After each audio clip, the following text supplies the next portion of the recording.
Bonjour à tous, on démarre cette édition par la défaite de la Juventus hier soir à Lisbonne.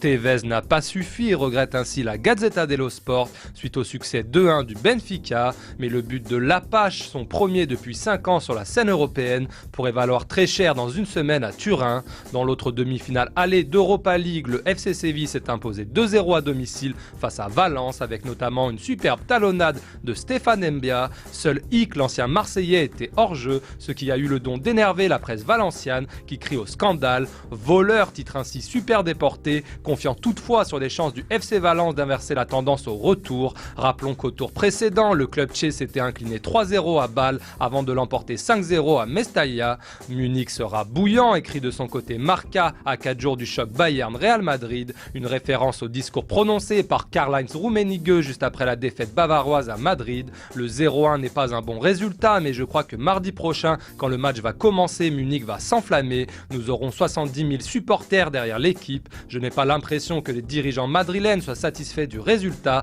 Ils savent ce qui les attend à Munich. Les matchs à domicile du Bayern ressemblent à un enfer, a ainsi lancé le directeur général du club munichois lors d'un repas officiel entre joueurs, staff et dirigeants. On reste en Espagne où le quotidien Sport s'inquiète de l'état de santé de Tito Vilanova, mais spécule surtout sur le prochain mercato du Barça. Après avoir présenté Vidal et David Luiz comme les deux priorités estivales du club catalan, le quotidien barcelonais révèle que Thibaut Courtois et Javi Martinez sont aussi visés par les Blaugrana. Concernant l'Espagnol du Bayern, Mundo Deportivo confirme également la piste. En quête d'un milieu de terrain et d'un défenseur central, le Barça apprécierait beaucoup la polyvalence du joueur, capable de jouer aux deux postes, lui qui n'est pas un titulaire indiscutable aux yeux de Pep Guardiola. On file désormais en Angleterre où le Daily Express assure que Frank Lampard est proche de prolonger à Chelsea. En fin de contrat cet été, l'emblématique milieu de terrain des Blues aurait accepté un nouveau contrat d'1 an pour un salaire similaire à celui qu'il perçoit actuellement.